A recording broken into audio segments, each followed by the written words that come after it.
Jewe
rero umwe mutamukanyi wanje twaje kugira ngo dukore ico gikorwa citeka kuri buri murundi wese. Ico gituma twaje hano kuri no mutumba wa Musenyi, umutumba nsanzwe mvukako ari naho niyandikishije. Muti rero ni yihe siguro duha ano matora?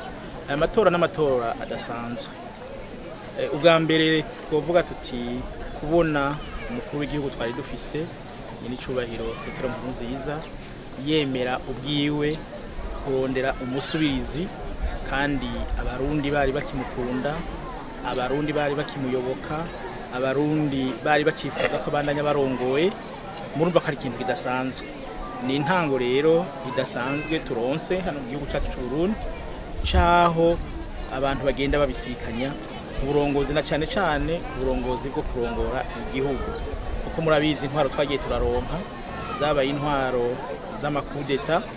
Ubu rero novuga nti igihugu cyacu kiranditse amateka mashasha ajanye nuko umuntu arongora ikiringo ciwe kirangiye akavuga ati reka bisire abandi. Rero ni ikintu gihambaye mu gihugu cyacu. Abanyamahanga nkumbure ntibashatse kubivuga cyane, kubivuga ko byinshi, ariko ugiye kuraba n'akaroro keza ku bihugu byinshi byo ku isi, aho usanga ntihabizigitira ku butegetsi bikanka ko bahereza abandi. Mugabo hano urumva mu Burundi turabishoboye. Ikigira kabiri cerekana ko amatora adasanzwe nuko aya matora dutoye umukuru w'igihugu, dutoye abashinga amateka, dutoye abajenama b'amakomine.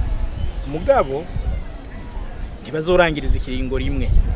No kuvuga ko abashinga amateka n'abajenama b'amakomine bafite ikiringo c'imyaka 5. Inyuma y'imyaka 5 hazoba yandi matora yo gutora abandi bashinga amateka n'abandi bajenama b'amakomine. Ariko umukuru w'igihugu hazoba hagisigaye imyaka 2 kugira ngo wewe atogwe. No kuvuga rero ko mwibwirizwa shingiro bishasha handitswemwo bishasha nyene byerekana neza yuko inzego zitarangiriza ibiringo rimwe. Iki n'ikindi kintu kidasanzwe dushitse ko hano mu gihugu cyacu, siko byahora bimeze. Hanyuma ikigira gatatu novuga mu gushimira Imana ukuntu haba muri kampanye nk'uko abandi bagiye barabivuga, haba kuri uyu munsi w'amatora dufatiye ku byo tumaze kumva ku maradiyo, igihugu cyose gitekanye kandi abantu bitavye ku bwinshi bazindutse cyane gutora indongozi zabo.